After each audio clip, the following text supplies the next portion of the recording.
Good morning students. आज हम chromatography techniques के बारे में पढ़ेंगे। देखिए, क्रोमेटोग्राफी क्या होता है। क्रोमा का मीन्स होता है कलर या कलरफुल कंपाउंड है, और ग्राफी का मीन्स होता है सेपरेट लाइनिंग या अलग अलग लेखन। तो क्रोमेटोग्राफी है ये एक प्रकार की आइडेंटिफिकेशन और सेपरेशन की टेक्निक्स है, तकनीक है। ठीक है, पहचान करने की तकनीक है, और कोई भी मॉलिक्यूल्स होते हैं, बायो मॉलिक्यूल्स है, उनको सेपरेट करने की तकनीक है क्रोमेटोग्राफी। देखिए, कोई भी जैसे प्लांट सेल है या एनिमल सेल है, तो इसके अंदर जो भी मॉलिक्यूल्स होते हैं, बायो मॉलिक्यूल्स हैं, तो ये एक प्रकार के मिक्सचर होता है। इन बायो मॉलिक्यूल्स में पर्टिकुलर इंडिविजुअल मॉलिक्यूल को आइडेंटिफाई करना, उसको सेपरेट करने की जो तकनीक है, वो सिंपल टाइप की टेक्निक्स है क्रोमेटोग्राफी। सबसे पहले इस टेक्निक्स का आविष्कार किया था माइकल स्वेट नाम के साइंटिस्ट ने। एक रशियन बॉटनिस्ट थे जिन्होंने 1906 में इस तकनीक का आविष्कार किया था। देखिए, हम देखते हैं इसका प्रिंसिपल क्या है इस टेक्निक का। तो क्रोमेटोग्राफी या ये एक ऐसी टेक्निक है जिसमें किसी भी हमारे पास में कोई मिश्रण होता है, उस मिश्रण के अवयवों को उससे सेपरेट करना है, हमें अलग करना है। तो इसके लिए उसे हम दो अलग अलग अवस्थाओं में उसको अभी गतिशील करवाते हैं। इसके लिए दो अलग अलग अवस्थाएं होती है। एक अवस्था होती है स्थिर अवस्था और एक होती है गतिशील अवस्था। इसको हम कहते हैं स्टेशनरी फेज और इसको कहते हैं मोबाइल फेज। ये जो मिश्रण है, इसको हम दो अलग अलग अवस्थाओं में इसको गतिशील करवाते हैं, मूवमेंट इसकी करवाते हैं। तो इन दोनों अवस्थाओं के सापेक्ष इनके जो रिलेटिव जो मूवमेंट होती है वो अलग अलग होती है। स्टेशनरी फेज होती है, ये एक तरह से सोर्बेंट होता है। ये मॉलिक्यूल्स का क्या करता है, अधिशोषण की इसका एडजॉर्बेंट की इसकी कैपेसिटी होती है। मोबाइल फेज है, ये सोलवेंट होती है। जो मॉलिक्यूल है इसके साथ में, इन दोनों अवस्थाओं के साथ में इन मिश्रण में से जो मॉलिक्यूल्स होते हैं उनकी जो रिलेटिव सोल्यूबिलिटी होती है या अधिशोषण की या एडजॉर्बेंट की जो कैपेसिटी होती है वो अलग अलग होती है। और उस कैपेसिटी के आधार पर इस मिश्रण में से वो मॉलिक्यूल्स होते हैं वो सेपरेट होते हैं, पृथक होते हैं। उनकी जो गतिशीलता होती है वो अलग अलग होती है। इस आधार पर हम उन मॉलिक्यूल को सेपरेट करते हैं, पृथक करते हैं। पृथक करने के बाद में हम उनका आइडेंटिफिकेशन कर सकते हैं। तो जो क्रोमेटोग्राफी जो एक टेक्निक्स है, ये एक प्रकार की क्वालिटेटिव टेक्निक्स है, या इसका हम मॉलिक्यूल्स का गुणात्मक विश्लेषण भी कर सकते हैं या क्वांटिटेटिव भी एनालिसिस कर सकते हैं, या इसको हम मात्रात्मक विश्लेषण भी किसी मॉलिक्यूल का किया जा सकता है। क्वालिटेटिव टेस्ट होता है कि कौन सा मॉलिक्यूल प्रेजेंट है या अब्सेंट है। क्वांटिटेटिव कितनी मात्रा में वो मॉलिक्यूल उपस्थित है। ये विश्लेषण हम क्वांटिटेटिव और क्वालिटेटिव दोनों टेस्ट है वो क्रोमेटोग्राफी तकनीक के द्वारा किए जा सकते हैं। और ये कैसे करते हैं हम, कि हमारे पास में कोई भी मिश्रण है, बायोमोलिक्यूल्स होते हैं, उसका जो कंपाउंड्स होते हैं उन्हें हम दो अलग अलग अवस्थाओं से गुजारते हैं। एक स्थिर अवस्था होती है, स्टेशनरी फेज होती है। ये मुख्यतः क्या होती है, एडजॉर्बेंट नेचर की होती है। इसमें मॉलिक्यूल्स अधिशोषित होते हैं। ठीक है। और स्थिर अवस्था है, स्टेशनरी फेज, इसमें मुख्य रूप से हम देखते हैं सेलुलोज हो सकता है, सिलिका हो सकती है, कैल्शियम कार्बोनेट है, ये इसमें हो सकते हैं। सेकंड जो अवस्था होती है वो गतिशील या मोबाइल फेज होती है। मोबाइल फेज में मोस्टली लिक्विड होते हैं, सॉल्वेंट होते हैं इसके अंदर, जैसे एसीटोन है, बेंजीन है, ये इसमें काम में लेते हैं। लेकिन जो हाई लेवल की क्रोमेटोग्राफी टेक्निक्स है उसमें गैस है, वो भी एज ए मोबाइल फेज के रूप में हो सकती है। तो ये जो क्रोमेटोग्राफी टेक्निक्स है,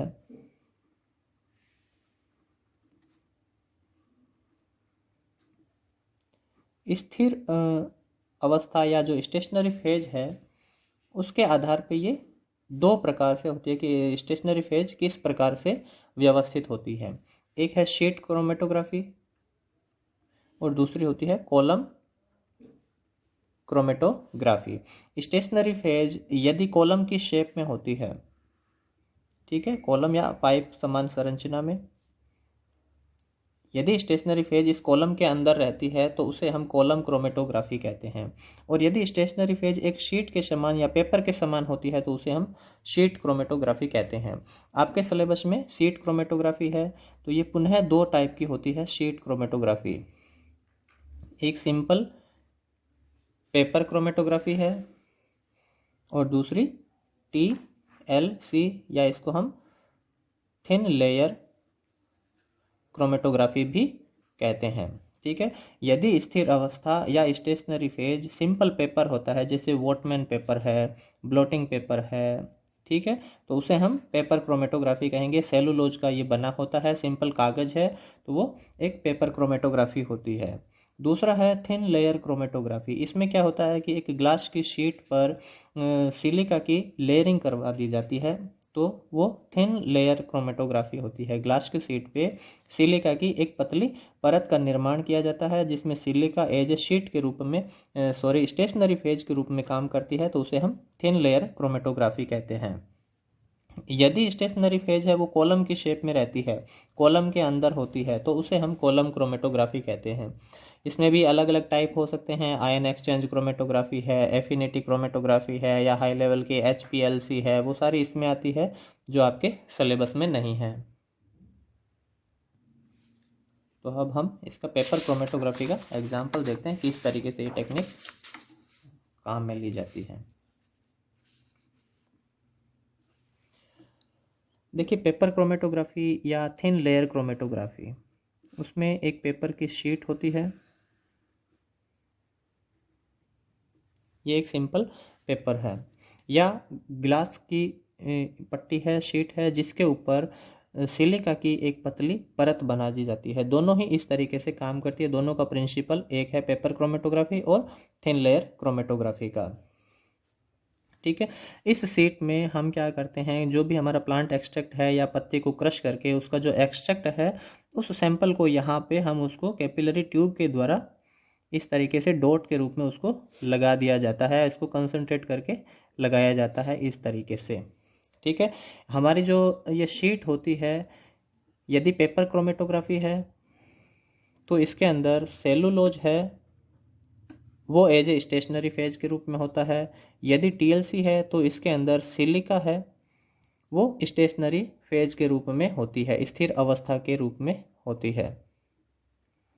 ठीक है, तो जो स्टेशनरी फेज है, स्थिर अवस्था क्या है, सेलुलोज, जो ये कागज की शीट है। सेलुलोज की नेचर कैसी होती है, एडजॉर्बेंट प्रकार की होती है। ये अधिशोषित करने की इसकी कैपेसिटी होती है। हम देखते हैं कि जो पानी सोखने की जो कैपेसिटी है इसमें, वो उसे हम अधिशोषण का गुण कहते हैं। सेकेंड अवस्था होती है इसके अंदर मोबाइल फेज। अब इस शीट को हम किसी बीकर में रख देते हैं, ठीक है, जिसके अंदर हम कोई सॉल्वेंट भरते हैं, मोबाइल फेज इसमें भरते हैं। देखिए, इस सॉल्वेंट का जो लेवल है इन डॉट से जो सैंपल होता है, एक्सट्रैक्ट होता है, उससे नीचे होना चाहिए, उससे ऊपर नहीं होना चाहिए। ये फेज कौन सी है, मोबाइल फेज है। यदि हम पत्ती का एक्सट्रैक्ट लेते हैं, हमें क्लोरोफिल मॉलिक्यूल को सेपरेट करना है, क्लोरोफिल A है, क्लोरोफिल B, कैरोटिनोइड्स, जेंथोफिल, इन मॉलिक्यूल का यदि हमें सेपरेट करना होता है तो मोबाइल फेज के रूप में हम एसीटोन को काम में लेते हैं। अब जैसे इसको हम डिप कराएंगे सॉल्वेंट के अंदर, तो ये एसीटोन है, वो कैपिलरी फोर्स के द्वारा इस शीट में ऊपर की तरफ ये गति करेगा, मूव करेगा। जैसे जैसे ये सॉल्वेंट ऊपर की तरफ ऐसे मूव करेगा, इसके साथ में जो ये एक्सट्रैक्ट मॉलिक्यूल्स होते हैं, बायो मॉलिक्यूल्स होते हैं, ये भी इसके साथ में गति करते हैं, क्योंकि इन मॉलिक्यूल्स की भी मोबाइल फेज के साथ में इनकी सोल्यूबिलिटी होती है। ठीक है, क्योंकि ये मोबाइल फेज के साथ में भी इनकी सोल्यूबिलिटी होती है, ये घुलनशील होते हैं, तो इसके साथ में ये ऊपर की तरफ मूव करेंगे। दूसरा, इसके साथ में ये एडजॉर्ब भी होते हैं, तो इनकी जो गति होती है मॉलिक्यूल्स की, वो अलग अलग होगी, क्योंकि उनकी प्रकृति, इनके साथ में सोल्यूबिलिटी अलग होगी, उनके साथ में एड्जॉर्प्शन की उनकी कैपेसिटी है वो भी अलग अलग होती है। इस कारण धीरे धीरे कुछ समय के बाद में हम देखते हैं कि इस तरीके से ये डॉट हमें नज़र आते हैं कि जो भी मॉलिक्यूल्स है वो इस तरह से अलग अलग सेपरेट हो जाते हैं, वो अलग अलग उनकी डिस्टेंस के साथ में वो गति करते हैं। तो इस तरह से ये हमें इनके अलग अलग क्रोमेटोग्राम हैं वो दिखाई देते हैं। इनका सेपरेशन के बाद में हम इनके आइडेंटिफिकेशन करेंगे। तो आइडेंटिफिकेशन कैसी होती है, हम देखते हैं कि जो ये सॉल्वेंट है ये यहाँ तक मूव किया है, ठीक है।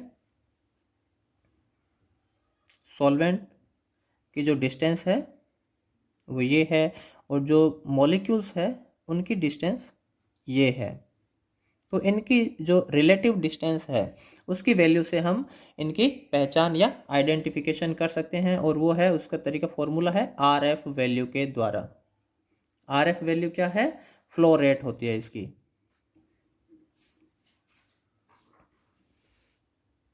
और इसकी वैल्यू होती है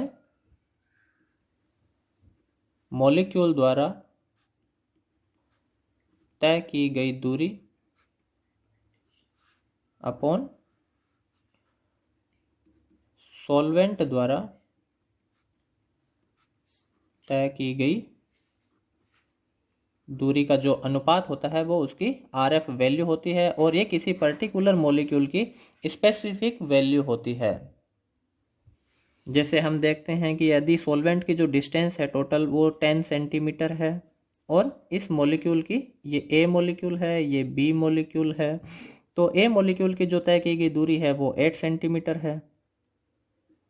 तो इनकी RF वैल्यू कितनी हो जाएगी, 8/10 इजिकल टू 0.8, ठीक है। ये तो A मॉलिक्यूल की है। यदि हम B मॉलिक्यूल की बात करेंगे तो उसकी कितनी होगी, मान लो इसने 7 सेंटीमीटर डिस्टेंस तय की है, तो 7/इसकी 10 हो जाएगी, इसका होगा 0.7 RF वैल्यू। तो इस तरह से किसी भी पर्टिकुलर मॉलिक्यूल की जो RF की वैल्यू होती है वो स्पेसिफिक होती है, और अपन उससे उसकी पहचान भी कर सकते हैं कि ये कौन सा मॉलिक्यूल है।